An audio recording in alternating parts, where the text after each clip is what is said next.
बातमी जतमधून जत कृषी कार्यालयावर भाजपचा विराट मोर्चा, अधिकाऱ्यांना घेराव, शेतकऱ्यावरील अन्याय खपवून घेणार नाही.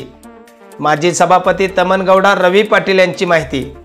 जत कृषी कार्यालयाच्या अनागोंदी कारभाराच्या विरोधात भाजपच्या वतीने कृषी कार्यालयावर विराट मोर्चा काढण्यात आला. तसेच अधिकाऱ्यांना घेराव घालून धारेवर धरण्यात आले. भाजपचे जत विधानसभा निवडणूक प्रमुख तमनगौडा रवी पाटील यांच्या नेतृत्वाखाली हे आंदोलन करण्यात आले. त्याला शेतकऱ्यांनी प्रचंड प्रतिसाद दिला. शेतकऱ्यांच्या भावना इथं एकतरी कृषी अधिकारी आणि कृषी सहाय्यक आणि जे काय कृषी तालुका कृषी अधिकारी यांच्यामध्ये अजिबात ताळमेळ नाही आहे आणि त्या कामामध्ये खूप म्हणजे अत्यंत म्हणजे बेशिस्तपणा आहे.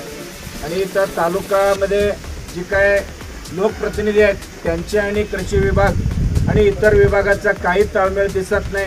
एकमेकांच्या म्हणजे लोकांना न्याय देण्याच्या भूमिका अजिबात दिसल्या नसल्यामुळं सरकार आमचं असलं तरीसुद्धा लोकांच्या भावना आम्ही लक्षात घेऊन आज आतापर्यंत बसवराज पाटलांनी त्यांची भावना, शेतकऱ्यांची भावना व्यक्त केले. आमचे सुनील पोद्दार साहेब, पाणी संघर्ष समितीचे नेते त्यांनी व्यक्त केले. हिरासाहेब मुजावर साहेब सरपंच त्यांनी व्यक्त केले. कृषी अधिकारी साहेब, तुम्हाला त्या सर्वांच्या वतीनं विनंती आहे, म्हणजे आपण घेराव म्हणजे काय एक शिस्त मोडायला आलेलो नाही, पण शेतकऱ्यांची सगळ्यांची तीव्र भावना ओळखून आलेलं आहे. आपण तालुका कृषी अधिकारी म्हणून 116-17 महसुली गाव आहे. आपण येऊन 1 वर्ष तरी झाला. किती गावची भेट दिली, किती गावची लॉगबुकमध्ये आपली